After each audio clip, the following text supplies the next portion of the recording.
Hi, I'm Michael, and this is California. And as we get further and further into the year, we are starting to get a better idea of how inflation is affecting our economy. This is especially important for older Americans who are receiving Social Security benefits. This could be either Social Security retirement, Social Security disability, so that's SSDI, Supplemental Security Income, SSI, or VA or Railroad Retirement Benefits. Almost every year, the benefits are adjusted by a percentage to help keep the monthly benefit that is received to stay up with the overall increase in the prices of goods nationwide. This adjustment is called the COLA, or Cost of Living Adjustment. But it is no secret that for years, the COLA increases have not been enough to keep up with the rising cost of things that seniors actually need to buy.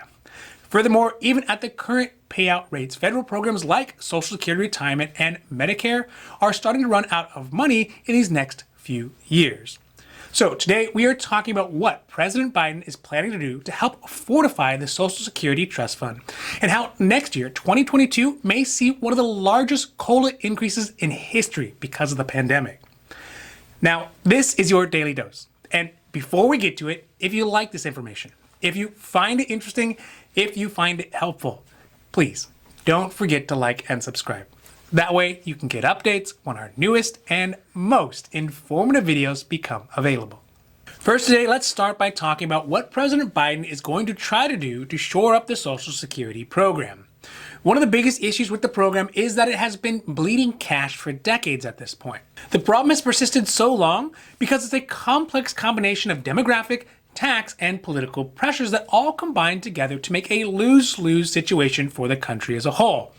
Now, I'm not going to get into all the nuances of the situation, but in short, as folks in the baby boomer generation move into retirement age, the number of young workers has declined, which means less workers paying into the system at the same time when there are more people retiring and taking out of the Social Security program. The program was designed with the assumption that there would always be more workers than there are retirees. And unfortunately, at this point, this is increasingly not the case. So it means that one of the only options to ensure the solvency for the program is to increase the money coming into it, which is done through taxes. President Biden is looking to make increases to the taxes that are collected that specifically pay for the Social Security program. Now, although because of the political situation in Washington at the moment, it is unlikely he can get the votes to actually increase the tax, what he can do is increase the amount of money that is being taxed. At the moment, only the first $142,800 of a person's income is taxed for the purpose of Social Security. The tax is set at 6.2% of a person's wages and is part of the reason why what you get paid is more than what you actually put in your pocket at the end of the month. It's actually double that because a person's employer also pays another 6.2%. So for every $100 a person makes up to $142,800 in a year, they will pay $6.20 into the Social Security Trust Fund. But under Biden's new tax plan, he is calling for any income above $400,000 a year to also be included in that tax for 6.2%. This would leave a donut hole between $142,800 a year worth of income and $400,000 a year in income, where once a person starts making over $400,000 a year in payroll income, they would also start paying back into the Social Security Trust Fund once again. Over time, though, this hole would start to shrink until eventually all income over $142,800 would be taxed. This increase could also mean billions more in tax money to help pay for the struggling Social Security program last for at least a few more years to come. Now, as we start to turn the bend on this year, we have already started to get economic data about the U.S. economy that could mean the cost of living adjustment for 2022 could be one of the largest in Social Security history. The main reason for this is the huge swings that our economy has had from 2020 into 2021 because of the pandemic and the lockdowns. For 2021, the COLA for Social Security retirees increased only 1.3%, and that's for the 70 million Americans who are on Social Security retirement and SSI. This came out to about $20 a month for the average Social Security recipient. Each year, the cost of living adjustment, or COLA, is increased based off the increase in the cost of goods that happened over the previous year. So basically what they do is they look at the cost of a specific few goods like coffee or toilet paper or food, etc., and then they compare that to the cost of those same exact goods in the following year. The percentage of the increase in those costs of those exact foods over the different years is what represents a person's Social Security benefit increases as well. According to the official economic data from March 2020 to 2021, gasoline had a 22.2% increase in cost. Pork roast went up 10.5%, and toilet paper rose 7.9%. Even haircuts went up 5.9%. So all these increased prices for goods and services from March 2020 through March 2021 are showing the need, the necessity, and the likelihood that the Social Security COLA is going to jump up to match them. Now, we don't know how much just yet because the COLA is actually calculated on data from the third quarter of the year. So that's July, August, and September. But given where our economy was last year in the third quarter, it is possible we could see one of the largest jumps in the COLA history.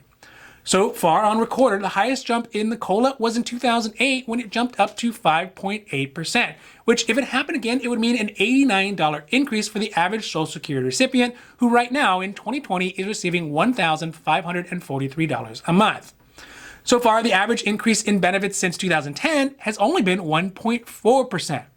So we still have a few months left to go, but if the economy continues on the same trajectory, it is likely that next year we should see a big jump in the Social Security benefits. Lastly, let's talk about one of the dirty little secrets of the COLA, which is that the increase is never going to be enough in its current form.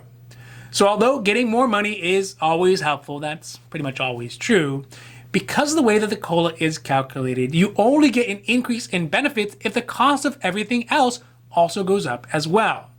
As we just talked about, the justification for the COLA to increase is because the cost of those specific goods go up. One of the biggest problems with the COLA is that the group of goods that they look at do not adequately look at the things that seniors and retirees have to buy on a real world basis. So things like medication, healthcare, and transportation, which are a big part of retirees' lives, are not adequately weighted appropriately. This means that if healthcare, for example, goes up by 20%, it doesn't mean that people who are on federal benefits will also see their COLA go up to match by 20%. In fact, according to the Senior Citizens League, the largest nonpartisan senior group, 62% of all retirees feel that their Social Security cost of living adjustment was insufficient to meet their needs. According to Mary Johnson, a policy analyst from the Senior Citizen League, quote, "When the price on the goods and services that retirees depend on go through the roof, their Social Security retirement benefits don't buy as much and cause enormous financial stress for all retirees," end quote. This is why there's a big push for a change in the way that the COLA is calculated. One solution is to change the group of goods that they use to figure out the COLA to a different set of goods that better reflect what seniors buy on a day-to-day basis. Another would be set a minimum amount of money that retirees could get based off the federal poverty line instead of that group of goods. For instance, they could change the rules to make sure that anybody who is retired will at least receive the minimum income that would keep them at 125% of the official federal poverty level. So as the poverty line increases every single year, it also keeps retirees at least 25% above that line. Overall, it's about time that Washington starts taking seriously the needs of retirees and folks on Social Security benefits. Because of neglect, mismanagement, and political infighting, the suffering Social Security system has been unimproved for way too long. It's gotten to the point that if nothing is done in the near future, either to increase the funding for the program or change how benefits are calculated, seniors and retirees in this country could be left without the benefits they were guaranteed that are meant to help them live out their days with dignity. So yeah, for people who are working, the increased taxes may hurt just a little bit. But if you are lucky enough to be one of those folks who are making over $400,000 a year in income, it's kind of hard to have much sympathy for you. Also, you're going to have to pay a little bit more. That's just unfortunately the way it's going to go. And really, in reality, once any of us who are working right now gets to retirement age, you'll be happy that our contributions now will mean that the program will even still be solvent by the time that we get there. Now, this has been your Daily Dose, and I hope that you found it interesting or helpful or at least useful. And if you did, please don't forget to like and subscribe. That way you can get updates when our newest and most informative videos become available. So that's it for me, and for California, I'm Michael, wishing you a happy, healthy day.